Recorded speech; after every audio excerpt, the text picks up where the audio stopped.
So I just got a notification about recording. Are we all set with that?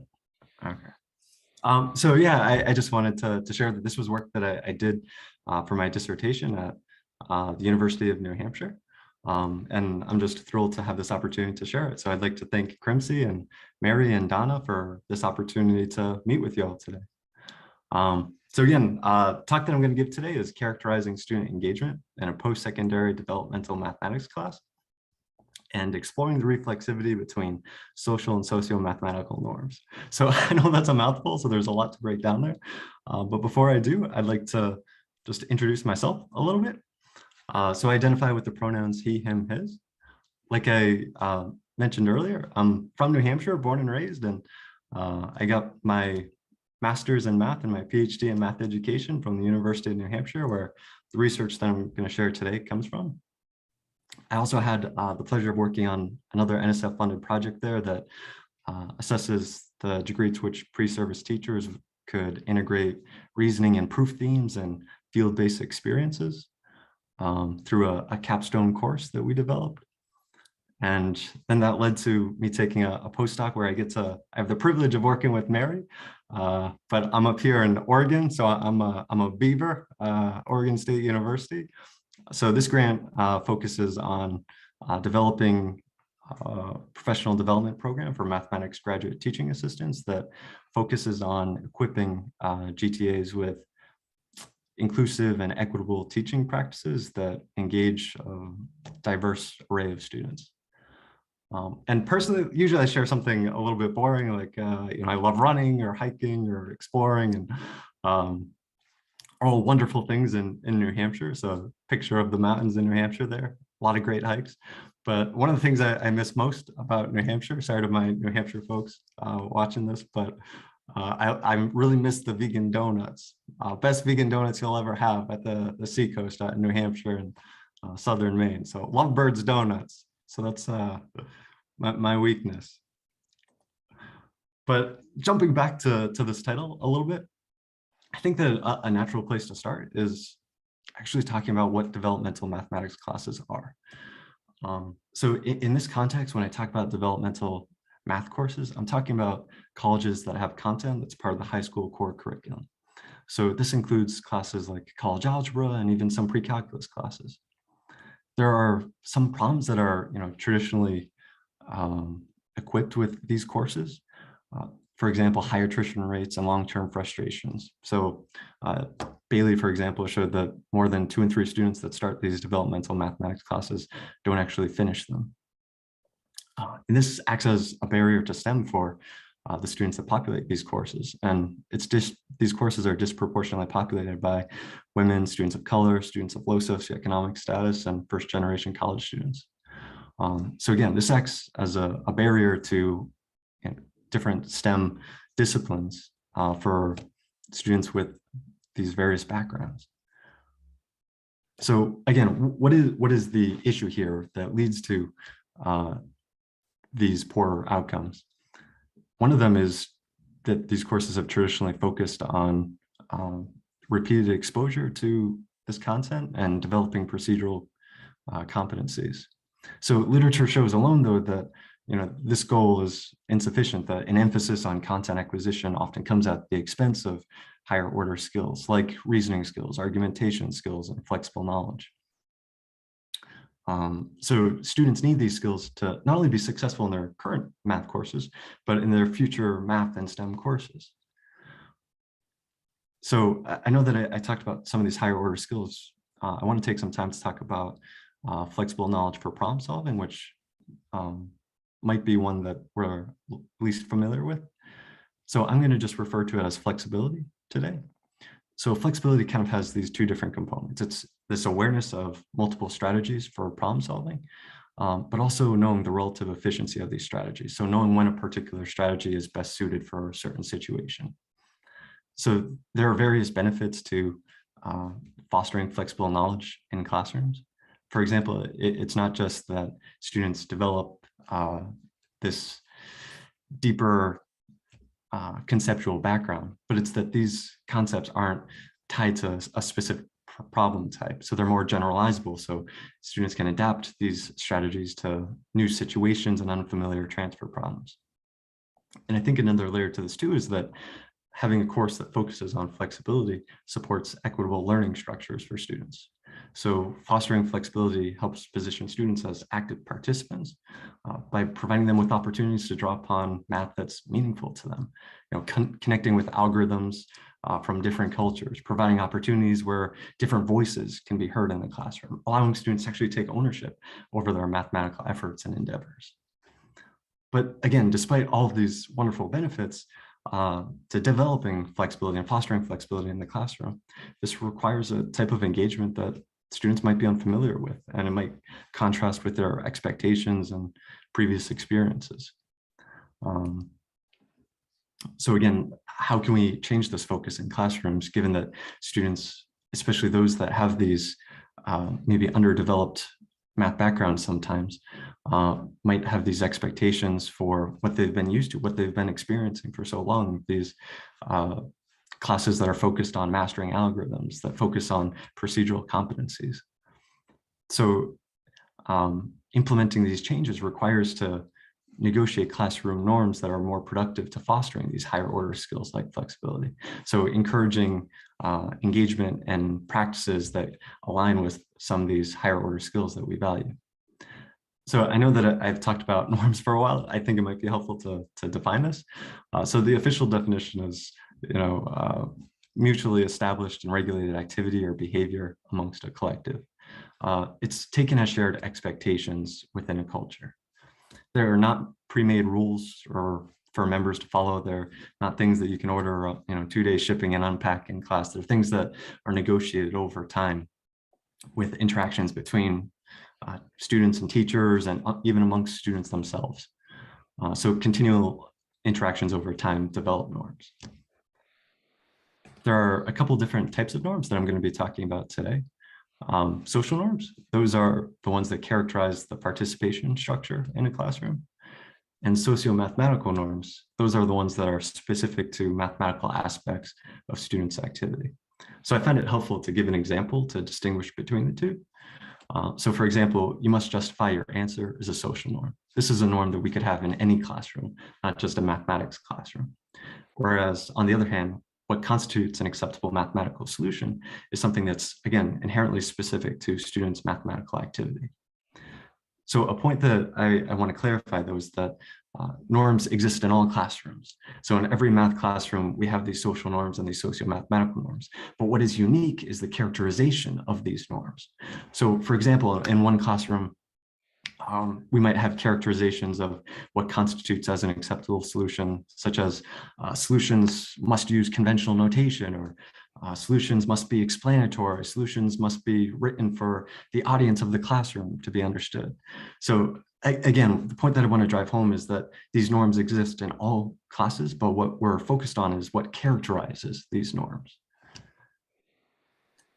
So the theoretical lens that I want to share is the emergent perspective. So the emergent perspective coordinates constructivism, which is like what goes on in a student's head. So it's a psychological perspective about forming your own understandings. And interactionism, which is more about interactions between students. So this social perspective. So it really responds to the communal mathematical activity in a classroom. So what the emergent perspective says, though, is it just doesn't, it's not just recognizing these dual perspectives and a relationship between them, but it's specifying that this relationship is reflexive, that there's a concurrent development between these social and psychological constructs. So as you contribute to norms in a classroom, you're also, this coincides with a reorganization of your own beliefs. So again, just as an example for this bottom row on the table, as students are negotiating socio-mathematical norms, at the same time, they're also reorganizing their mathematical values and beliefs. And that also coincides with changes to how they're going to negotiate norms in a classroom. So again, they're two different sides of the same coin. And as you might have seen from that super duper long title, I'm focusing on student engagement. And I think this is one of those phrases where like you talk to a dozen people about student engagement and you can be talking about a dozen different things. So I think it's helpful to be explicit about what I mean with student engagement. So I'm defining student engagement here as the in-the-moment relationship between someone and her immediate environment, including the tasks, internal states, and others with whom she interacts. So I really appreciate Middleton's characterization of student engagement here because it's recognizing these individual and communal components that are shown in the interpretive framework. So again, not only do the interpretive framework and student engagement kind of fit together, but I'm going to be using the interpretive framework today to be talking about how we characterize aspects of student engagement.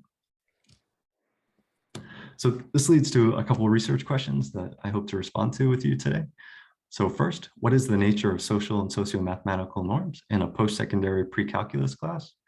And how do they vary in student groups? So kind of the two-parter there, and I'll explain that a little bit more as I talk about the setting. And then secondly, in what ways do social and socio-mathematical norms influence one another within student groups? So this was a teaching experiment within a pre-calculus course during the spring semester. Reason why I mentioned that spring semester part is because many of the students that were registered for that course were retaking it from the previous semester where they didn't meet the prerequisite to advance to Calculus 1. So again, there were about 80 students in total in the course, and most were retaking it. The instructor and teaching assistant for the course were PhD candidates in mathematics education. Both had prior experience teaching the course, but not in the semester preceding this study. And the class was obligated to follow a lecture recitation format. So lecture 3 days a week where the whole class gathered, and recitations where they're broken up into 3 smaller sections where they were able to have more intimate and active learning experiences. So during these recitations, one of the types of activities that students worked on were activities that I designed and called multiple solutions activities. So just briefly, these activities were used to foster higher order skills through these 3 different phases. So first, students were given a mathematics problem to solve within groups. So they would solve this problem any way that they saw fit, and then they would work together to create a grading rubric. All they were told was to have a grading rubric out of 6 points. So how would they allocate 6 points to grading a certain problem? Then secondly, I came up with these sample solutions that students and their groups would evaluate. So these represented alternative approaches to problems that students weren't yet exposed to in the course. And they also contained intentional, notational, or mathematical errors as well. And I'll explain why a little bit later, but or why that helps for my research. But just in general, I mean, there's literature from the past 3 decades that shows that students benefit from comparing solution methods and also critiquing the reasoning of others. So this was also an educational opportunity for students too, on top of the research. And then at the end of, so I provided 3 to 4 sample solutions for students to evaluate. And then at the end of their evaluation, students would be given reflection questions and a class-wide discussion. But the reflection questions aim to kind of talk about some of these key ideas from flexible knowledge. So for example, what methods were most effective or efficient for solving problems?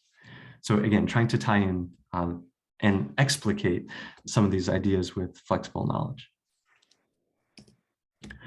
So there were about 4 activities. There were 4 activities across the semester, which came out to about 3 to 4 weeks.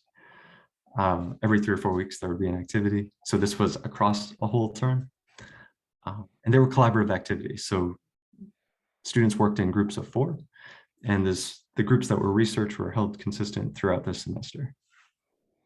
So again, these activities tried to provide opportunities for students to foster some of these higher order skills like flexibility and problem solving and argumentation and reasoning. And again, just also trying to provide a means to negotiate norms within the classroom that would foster these skills. So using this as a means to foster collaboration and social norms associated with that, socio-mathematical norms that demonstrated that different solution methods are valid, not just valid, but also valued. and at the same time, trying to decontextualize content understanding from a specific approach. So this ties in that flexibility that we talked about earlier. So trying to generalize this conceptual understanding by comparing and contrasting different approaches. Data sources that were used. For groups that were participating, there were 4 groups. I put 360-degree video camcorders on the tables that recorded them working together. So across these 4 activities, that was about 16 hours of recordings. I also collected students' written work, and there were pre and post-course questionnaires that students responded to. As far as analyzing the video, so I started breaking down videos into episodes of homogeneous activity. So I would open code, student utterances and activity by why it was significant, what it accomplished, what it represented. And I used this coding then to generalize categories of pattern activity. So I would go through my spreadsheets and look for different patterns. And at first, using the constant comparative method, you start really general. So categories like social norms that encompass so much. And then through different cycles and iterations of analysis, you refine that into finer categories, like instead of social norms, like attempting to understand the solution. So there's reorganization of all these logs from like really wide categories into pretty specific ones. So this helped me identify and characterize different norms that were emerging and sustained within the course. But something that's important to detail too, I feel, is that when you're studying norms, these are tacitly held within communities typically. So sometimes it's hard to identify norms unless you're within that community. And even when you're within those communities, again, sometimes those norms are not on your conscious mind. So again, talking to a friend earlier today, just a silly example is, when I'm teaching, I expect, all students to be wearing shirts. So that's not necessarily something that I would think about if I was in that community, but it is something that I would be triggered by if someone came in without a shirt. So I know that's really silly and kind of bizarre, but it kind of leads into this last stage where I went through the data to look for and no need to squint at that table, I'll explain that in a second. But I went through the data to look for violations of the conjectured norms that I saw. So again, it's important to look for responses to these violations. So if you see students are delegitimizing the violations of these conjectures, this provides further evidence to support the conjectured norms. On the other hand, though, if you see that students are ambivalent to violations, or even if they affirm these violations, then that kind of provokes the need to revise and revisit those conjectures to attend to that dissonance. So maybe a better example, or a more relevant example is, so one conjecture norm that I saw within a group was that an acceptable solution was one that followed any valid approach. So this conjecture norm was violated during a class discussion when a student suggested that one of these approaches wasn't valid because it wasn't this specific familiar method that they were used to. So this violation, though, was rebuked by the members. So it was delegitimized by members within the group. And, they voiced that, again, like any valid approach should be accepted, not just specific ones that we're familiar with. So again, this provided further evidence for that conjecture. I just wanted to show just a brief excerpt from one of my logs here. Again, starting out with general categories, and you see here how I have these columns for specific patterns in the data. I also had questionnaires, so pre and post-course questionnaires. I used a non-identifying code. So I was able to pair students' pre and post-course questionnaires to assess changes to students' beliefs across the semester. So there are 42 students that I was able to pair their questionnaires. 26 of them reported taking the course in a previous term. If I wasn't able to pair them, then I just put those questionnaires to the sides. I also, though, used two-sample t-test, or if you're familiar with jump pool t-test, to compare these beliefs of students from 2 different pools, those with prior enrollment in the course and those without prior enrollment with the course. Just some details there too for folks that are interested. So again, one requirement for using that test is equal variances. So if I didn't have equal variances, I had to use different tests.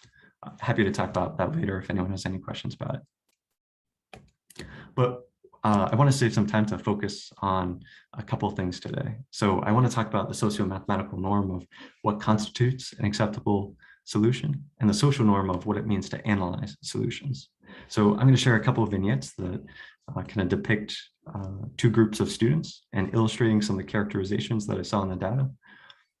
If I have time, I'll compare and contrast some characterizations between all four groups that I analyzed, and also share some quantitative results for class-wide patterns too. So the two groups that I'm going to be talking about today, I'm just going to call them group 1 and group 2. I chose these two groups because of their different compositions. So group 1, the majority of the students were taking the course for the first time, whereas group 2, all the students had taken the course in the previous term. And all these names here are pseudonyms. So starting out with group 1, so this is the group that majority of the students were taking it for the first time. So they were given this activity, again, asked to evaluate tangent of arc sine of a half. So when they were solving the problem and writing a grading rubric, they expressed awareness that there's different ways to solve this problem besides the one that they're familiar with. So they had this openness towards other approaches. So one of the sample solutions was Jennifer's here. So again, these were sample solutions that I created and I came up with myself. So these sample solutions represented, again, different ways to approach these problems that students weren't familiar with, and they also contained intentional mathematical errors at times, like you can see here. So factoring out an exponent. So sometimes I did that, I mean, with my teaching experience, seeing some of those common issues before, a way to kind of explicate those errors in the class on top of this work that we're doing too. So anyway, so this first approach, it's an unfamiliar approach that students hadn't seen before, but it led to an incorrect answer. So I wanted to specify some of my language too. So when I talk about solutions today, I'm talking about the whole approach. And when I'm talking about an answer, I'm just talking about that final conclusion. So here, because of this intentional mistake that I built into this solution, it yielded an incorrect answer.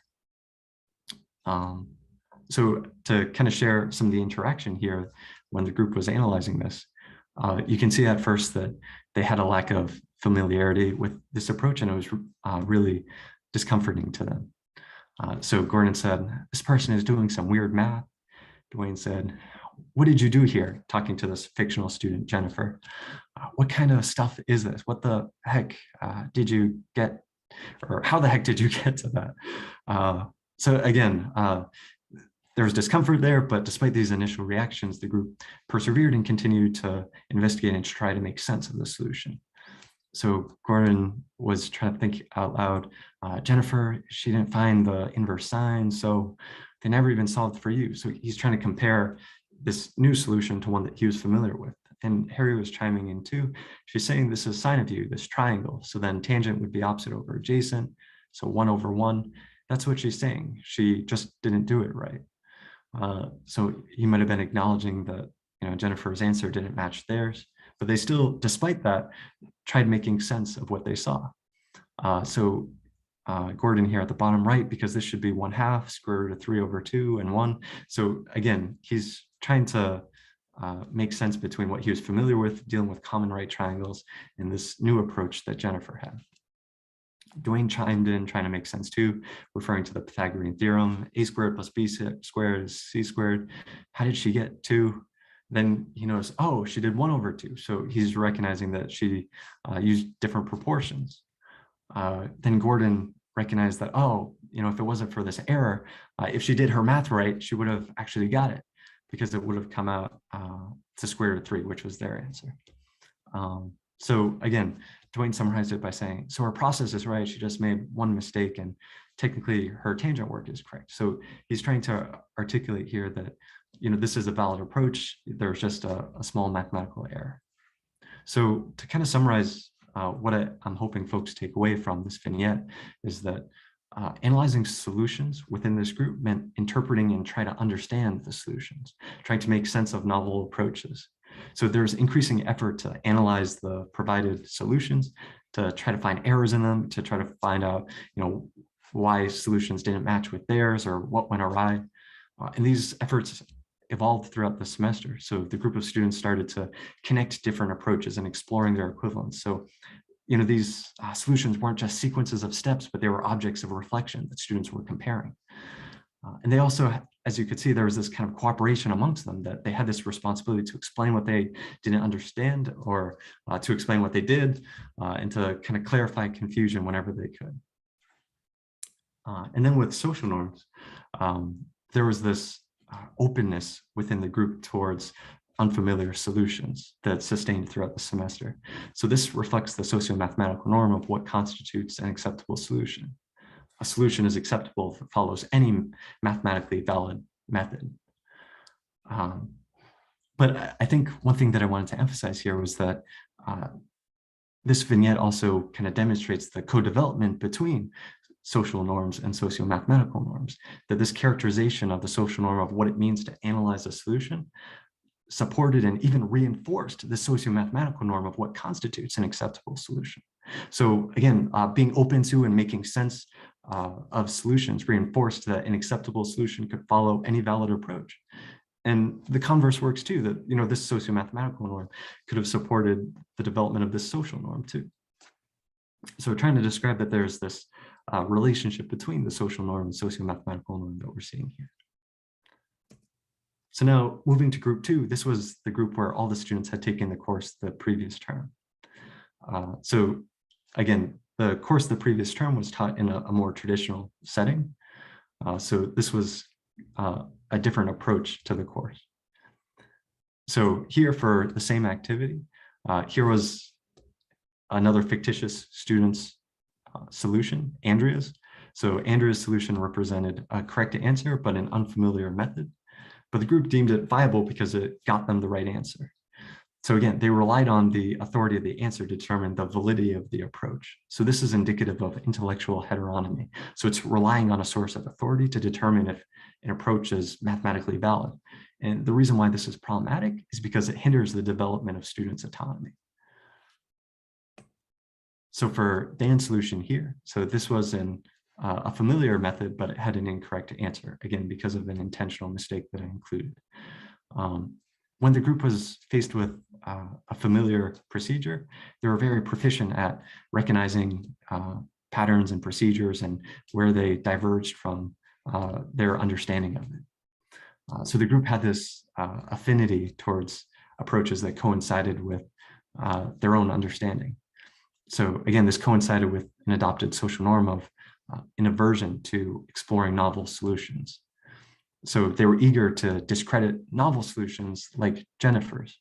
So Jennifer's, again, was unfamiliar and it led to an incorrect answer. This was the same one that we saw earlier. So you can see their reaction right away. Steve said, "Oh God, this already looks bad. Oh yeah, this is real bad, 0 out of 6. Peter said, "What is this about?" Steve, "I hope this is not a real student. I really hope." So again, it's not just that there was this discomfort at the beginning, but unlike the other group, there was no effort to make sense of the solution.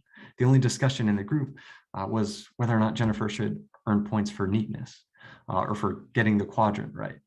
So the group didn't notice any of the mistakes in these solutions until it was pointed out in class-wide discussions. So without a source of authority or without the familiarity of an approach, the group wasn't able to determine a solution's mathematical validity, and consequently they vehemently rejected the solution. So to kind of summarize here, the socio-mathematical norms that developed within this group as far as what constituted an acceptable solution is one that either used a familiar approach or led to the correct answer. And with the social norms, as far as what characterized the group's analysis of solutions, it was by noting how the solutions deviated from their own. So students considered solutions that follow different approaches as invalid, so they wouldn't try to make sense of them. The group rarely tried to understand where these answers to novel solutions came from, or why solutions yielded different answers, or why these solutions were incorrect. So again, despite the instructors' efforts to negotiate different classroom norms to support these higher order skills that we talked about earlier, this group of students seemed to develop a set of norms that reflected a more traditional mathematics class.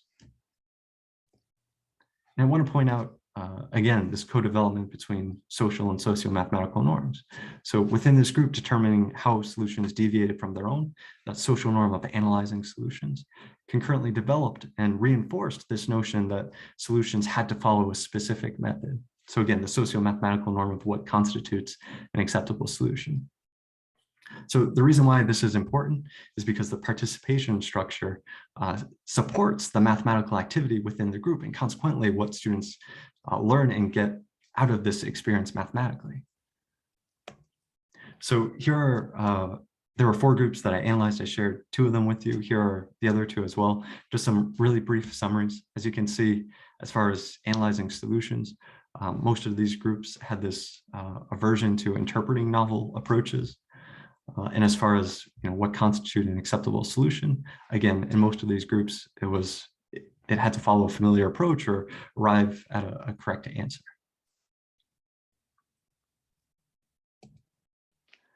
So again, why did some of these norms go uninfluenced, given the intentions of the instructional staff? Well, I mean, part of this is always inattentiveness for various reasons. In my head, I view it as like this passive attentiveness. So, if it's an 8 a.m. class, students kind of staring into space, or, not turning towards the board or speaker, or active inattentiveness. So, using cell phones or packing up early or whatever. Point being is that by not engaging with the instructional staff about these different ways to engage in the classroom, there weren't these negotiations between students and the instructional staff. So that's why these practices weren't changed. Again, though, I don't want to spend too much time on that. I want to focus instead for the second part.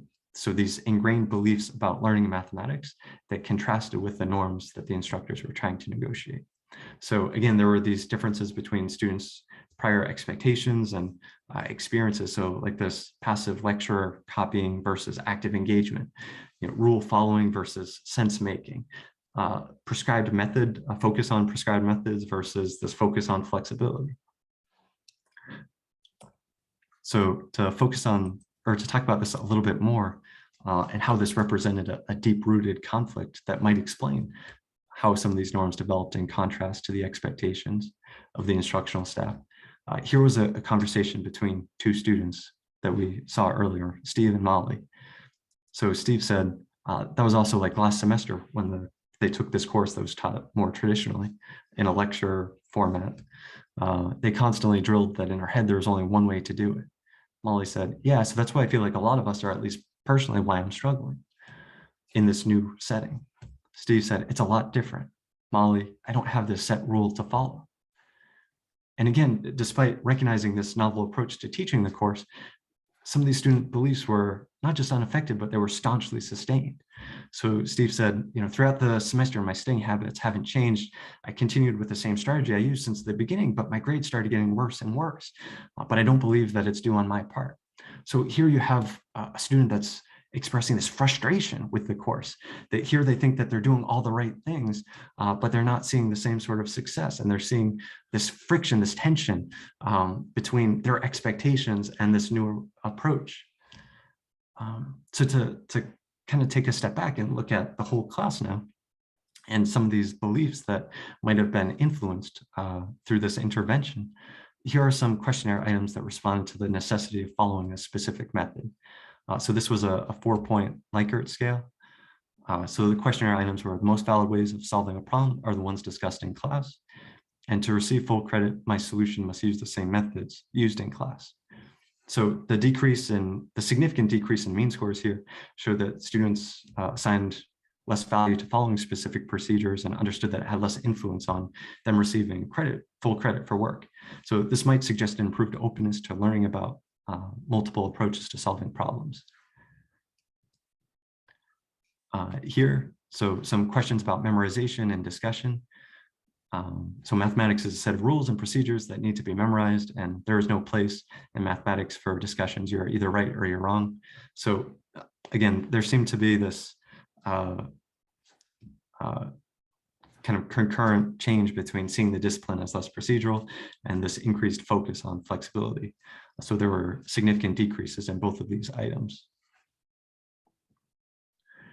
But there were some things that were pretty interesting. So here was an item that says that it is more important to correctly perform the steps of a solution than to understand each one of them.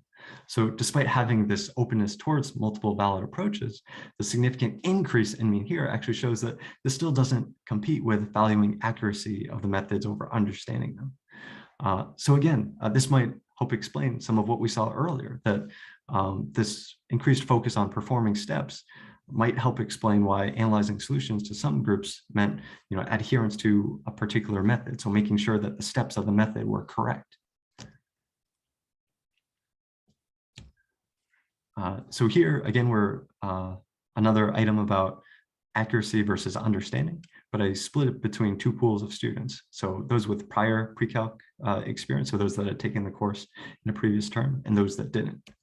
So you can see here that they came into the course with noticeable means that were different as far as, is it more important to correctly perform the steps of a solution than to understand each one of them? So it's important to understand that these students are coming into a new culture, not just a culture within this course, but also a culture within their discipline. So as we can see here, there was actually a significant increase for students that didn't take this course previously.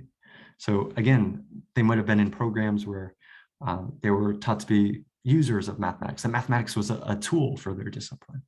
So that's why it might have been more important to be able to perform, these different procedures than to necessarily understand them. And then in some items, there was no real, change at first glance. But then splitting it between these two pools again, you can see that there was actually a significant change amongst one of the pools. So here, the item, I find it helpful to learn several ways to solve a problem. Students without prior experience actually demonstrated in their responses here that it was less helpful at the end of the term to learn these different ways. So upon trying to reflect about possible explanations for this outcome, one possibility is that students that had prior enrollment already had familiarity with a single approach, whereas students that didn't were placed in a situation where oftentimes they were learning about these different approaches at the same time. So it might have been overwhelming to be exposed to different approaches at the same time, and not being able to have something that you're familiar with and to compare new approaches to it. So this might have captured the struggle to learn about different solution methods simultaneously, instead of, again, comparing new methods to a familiar one. So quick summary here. Again, there were quantitative analysis shows that there were some promising overarching improvements, but I think the key thing is that these changes weren't homogeneous, that students' prior experience played a role in the changes that we saw in their beliefs, which also coincides with the development of norms. Again, this duality between beliefs and which are psychological and norms which are social. So 4 main takeaways that I want folks to leave this talk with. First, we talked earlier about the emergent perspective and this interpretive framework, that there's this reflexivity between social and psychological components.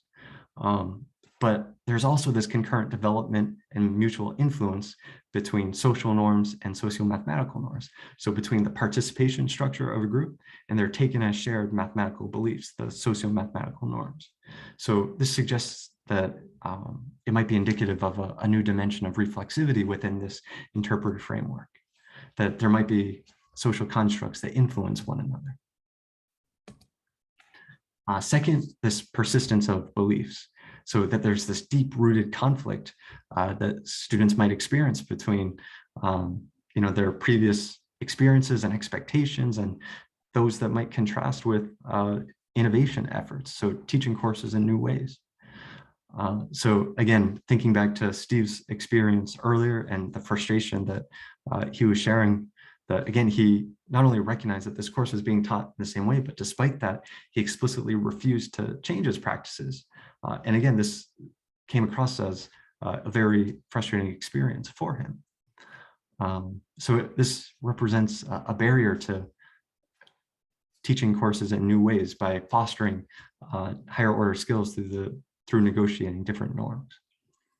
And I think something else that I want to point out too is that a lot of research on norms occurs within primary schools, so looking at earlier grades. But I think here at the post-secondary level, we're seeing that students' beliefs might be more deeply ingrained and more difficult to renegotiate. And I think too that this leads into showing how the emergent perspective is really a cautionary tale, saying that norms have lasting impacts. So again, I'm not saying that norms live on forever. No, I'm saying the opposite, that norms do dissolve at the conclusion of a course. We can't pack them up and unpack them for a future course. But through the emergent perspective, we're seeing that, okay, well, norms influence students' beliefs and students take those beliefs to subsequent courses. So in those subsequent courses, those beliefs can act as barriers to negotiating different ways to engage in the class. So again, I guess what I'm trying to hammer home is that fostering productive norms within a class. So when I say productive norms, I'm saying fostering norms that support higher order skills like argumentation, reasoning, flexibility, so on and so forth. This wouldn't just benefit students in their current class, but also in their future classes as well.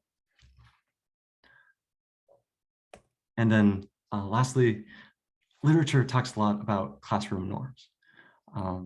But what this project shows is that these norms developed and sustained were not uniform across different courses.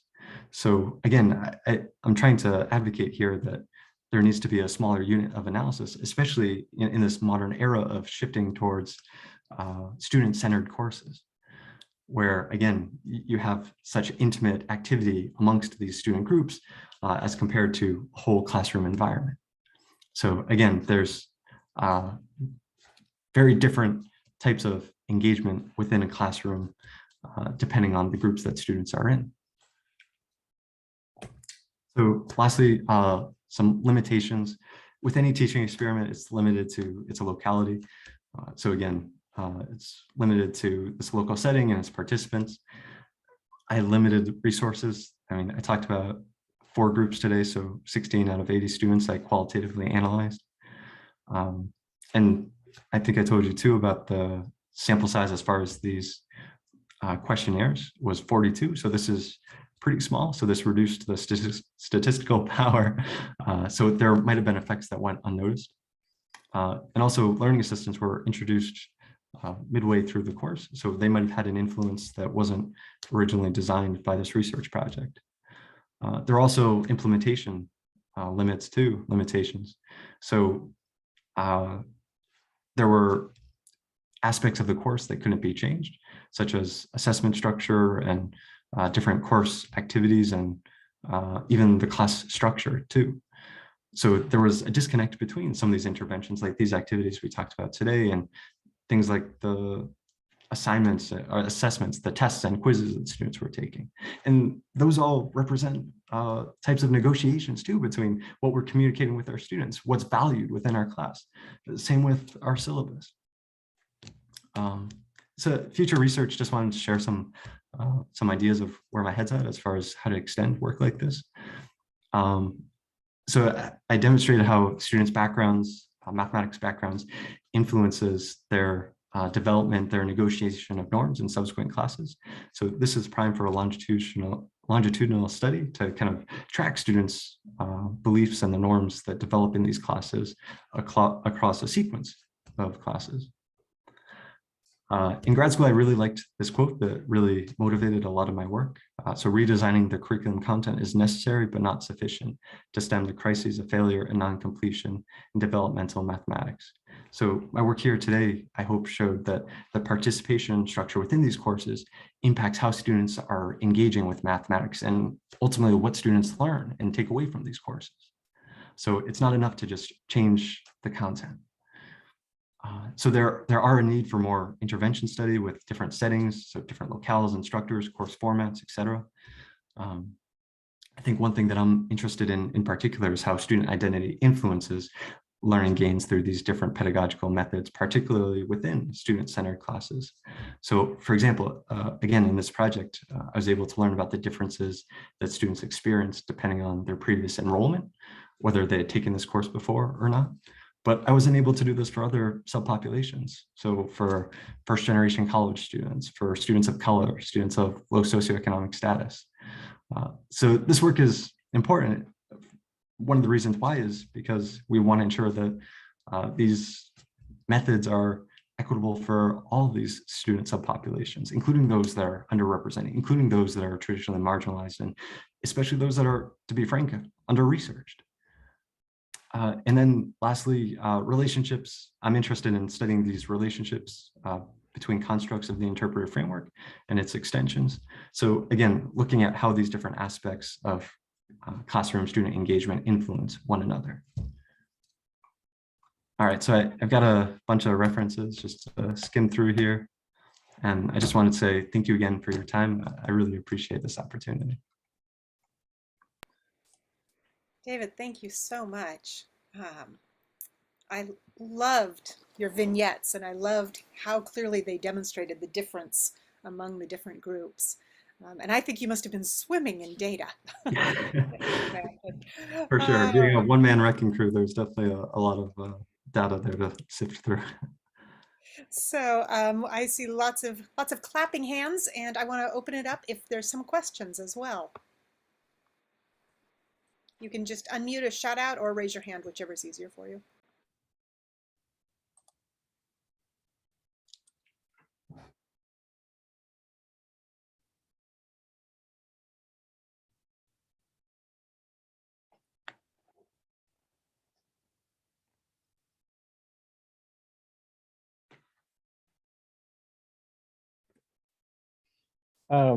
I'll go first. I was waiting for someone to jump in. Thank you for the talk. I really found it interesting. I've read quite a bit of the Cobb and Yackel stuff, working with Chris Rasmussen and taking some of his courses. And I particularly enjoyed this idea of like kind of moving diagonally between like the social perspective and the psychological perspective in this interpretive framework you're using. But I particularly enjoyed this notion of moving within the columns. And that was something that you were talking about. I had a question regarding that. Oh gosh. Just to jump in too. So yeah. Speaking of Chris, I know that he's done some similar work too. I know, especially with this interpretive framework, another dimension to this is students' practices. So I know that he's talked about, I think it was students' individual practices and norms within the class, or individual conceptions in the norms, social norms in the class. So he definitely has a lot to contribute to these ideas too. Yeah, absolutely. I think it was just this notion of that you were advocating for like a smaller unit of analysis, like the microcultures, and where I was wondering where you see that fit within the interpretive framework that's there. Is it something that needs to be a new row or a new connection between those, or is it something that you see that's already within there that you want to highlight? Yeah, great question. So I think that idea was definitely sparked by just seeing such drastically different engagement within these different groups. So I think that was something that I'm interested by too, is there's also interactions between these groups too with class-wide discussions and the like. So it's not that all of this interaction is enclosed within a group, like there are these outside sources on the group too. So I think that there could definitely be further work on like how interpretive framework can better analyze some of these group dynamics in contrast to whole class dynamics too. Yeah, absolutely. Thank you. Thanks so much for the talk. It was great. Yeah. Hey, thank you for the question. I appreciate it.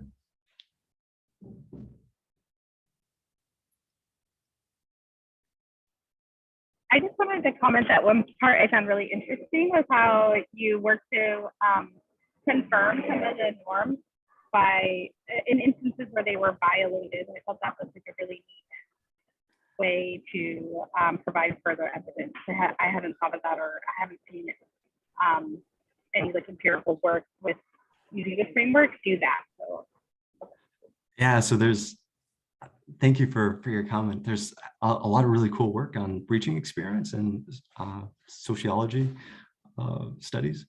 So I don't know if anyone else has ever seen some of those, informal kind of videos.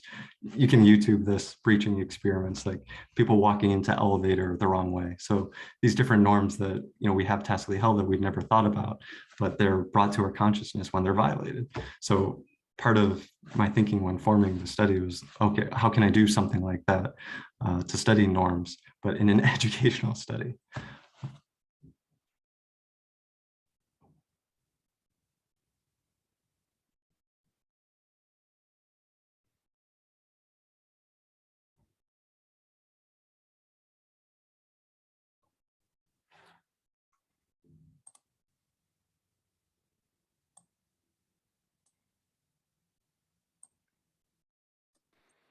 I'm looking at the time and realizing that we are pretty much out of time. I'm going to encourage, if people have some individual questions, if you're willing to hang out for another 5 minutes or so, if anybody has an individual question they'd like to ask.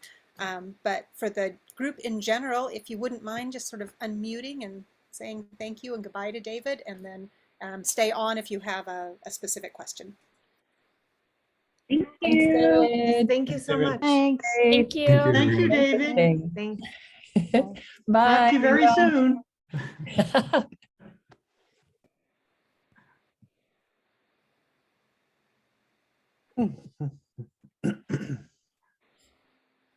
Thank you, David. I'm gonna go ahead and stop the recording, and then